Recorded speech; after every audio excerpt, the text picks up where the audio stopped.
On April 23rd, 2026, a conditional weather setup positioned itself over the central and southern plains.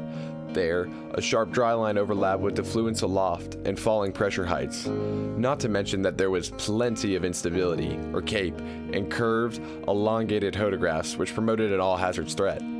However, the lack of significant upper-level forcing, such as a negatively tilted trough, raised concerns about whether or not a storm would actually fire. Additionally, the day started with significant capping in place. So, as part of the conditionality, clear skies were needed to raise surface temperatures, eroding the cap.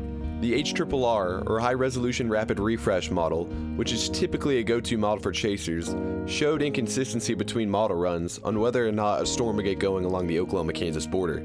Furthermore, it hinted that storms that fired in southwest Oklahoma would not be able to organize and persist. However, by the time I got out of class, widespread cloud clearing was already underway, which was enough to convince me to go ahead and position myself in case any storms decided to form.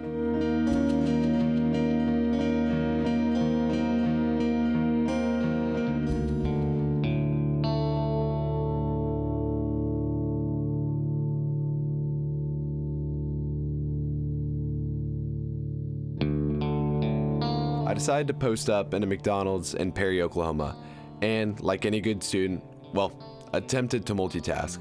I tried to keep one eye on the weather and the other on my fluids homework, but that didn't exactly go as planned. I managed to squeak out maybe a problem and a half before satellites showed storms starting to fire on the dry line. You're driving north on I-35 and 3 cells fire to your west. Do you A, go after the northern storm, which is isolated and should be able to get clean inflow and already has that flying eagle shape? B, go after the southern storms, which may have to fight each other for the environment but have a bit more intensity on reflectivity? Or C, position yourself somewhere in between?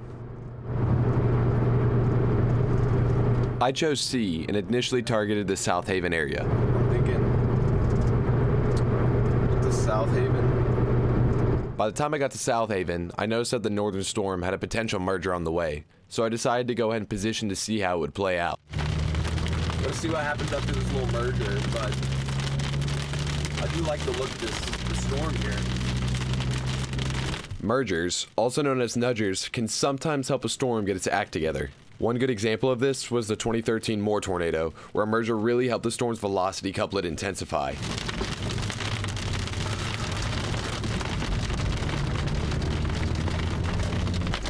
Something tells me it's not really taking this nudger too well.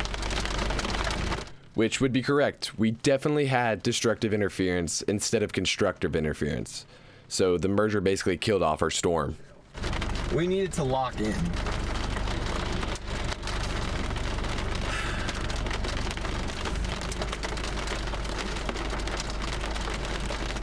This storm to the south has this weird hook echo coming out of its butt. That storm with the hook echo in its butt was actually looking pretty good on radar, especially compared to the storm we were on.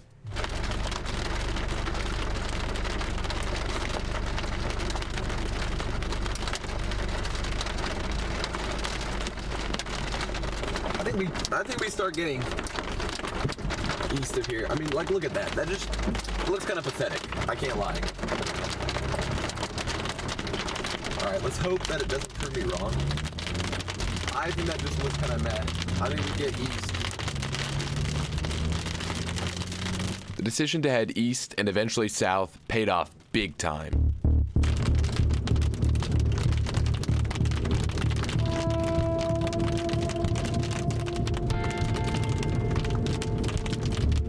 By the time I got in front of the storm, it had a confirmed tornado warning.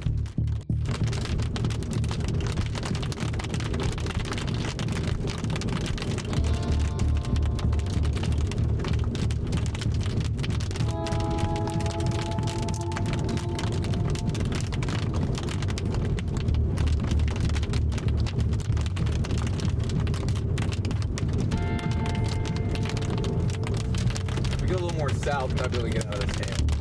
Granted, this hail hasn't been too bad here, but historically I shouldn't say that.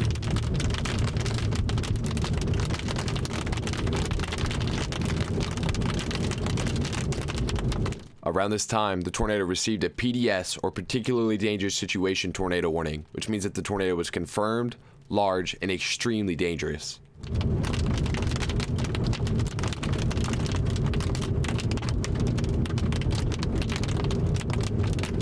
I think the next road we get, let's head that way.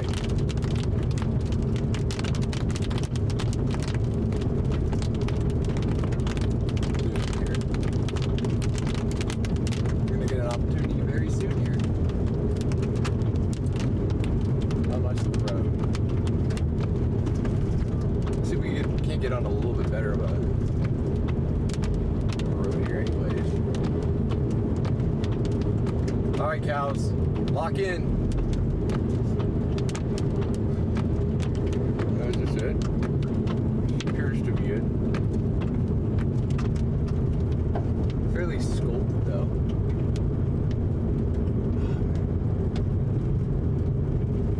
Go around this hill here.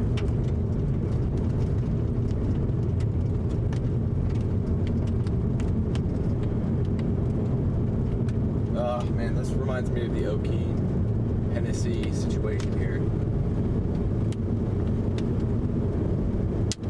Ah!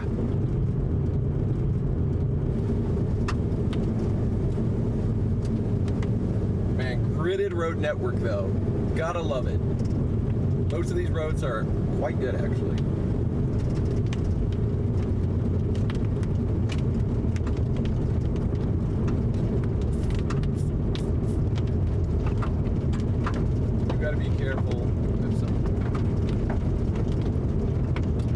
I see a cone in there.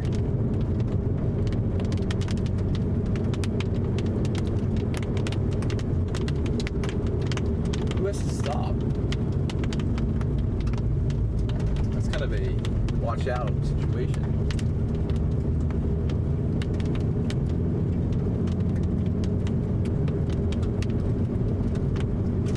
Alright, I'd say I think I see a tornado in there. Pretty sure I see one. Should be on the north side of this. And that would appear where it would be.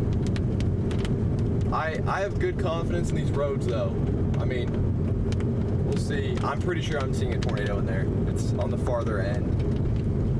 Not this. Alright, oh, okay.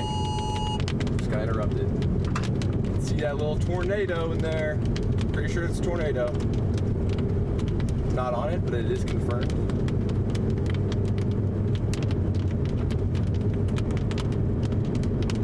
Cute little tornado there.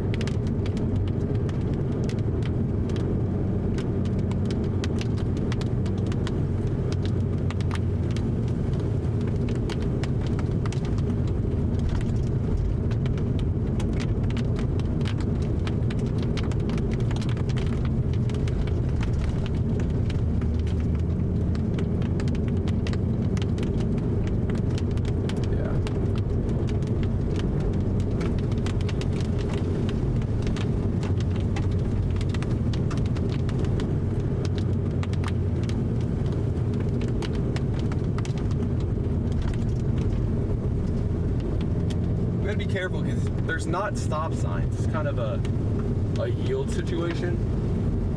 So that is a horrible situation to be in with two not very locked in drivers possibly.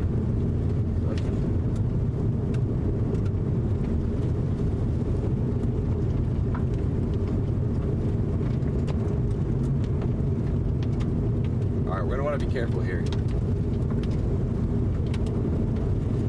It's confirmed. PDS Tornado. I would say we might already want to get a step onto our southern escape. I'm gonna do it. Start it again. Man, I am so glad we have the wide angle on right now.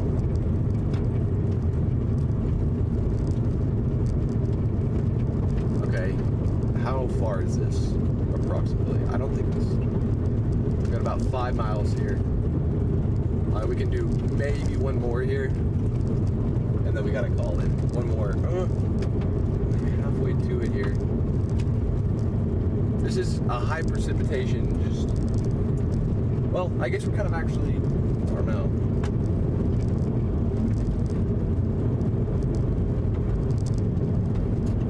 We'll be able to run some contrast enhancement later. Even though it doesn't look like it, a confirmed tornado still lurks amid the high precipitation.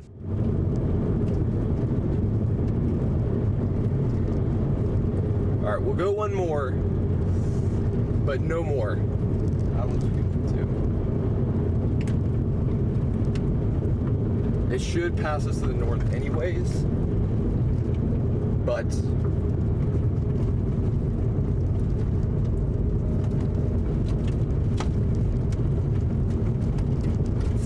could be twin tornadoes right now. I'm seeing double couplings right now.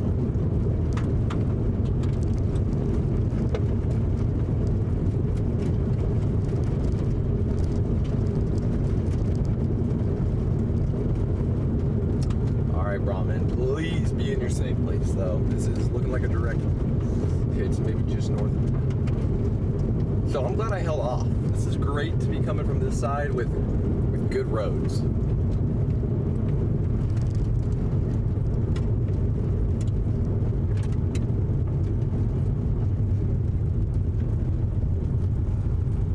Actually no, we're gonna keep going. I think let's get to that road. Should be a good little road. Is it good? Yep.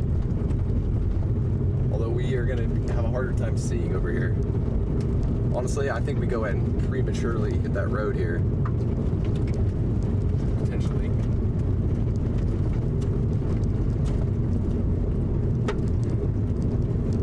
Oh man, that's a bad idea.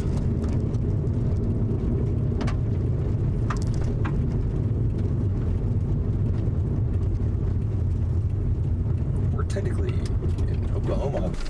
It's not get caught with our pants down though.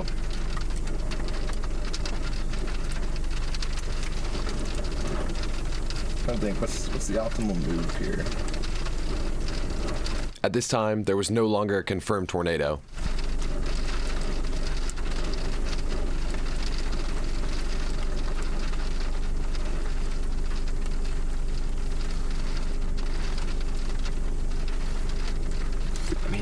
There's something in there.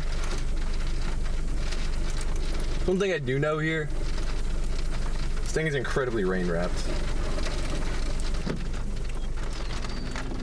It's trying to decide. You can see we're about to get blasted though. We give it 2 minutes. Even that might be a bit much. Gotta decide, man.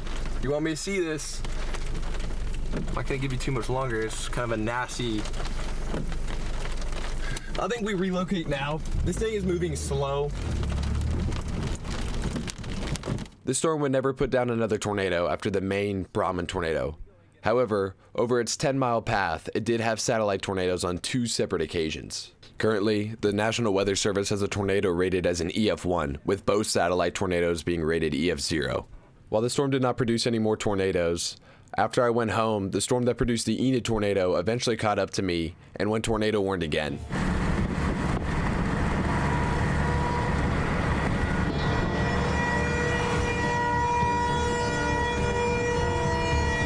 While the storm did look ominous, it did not put down any confirmed tornadoes near me.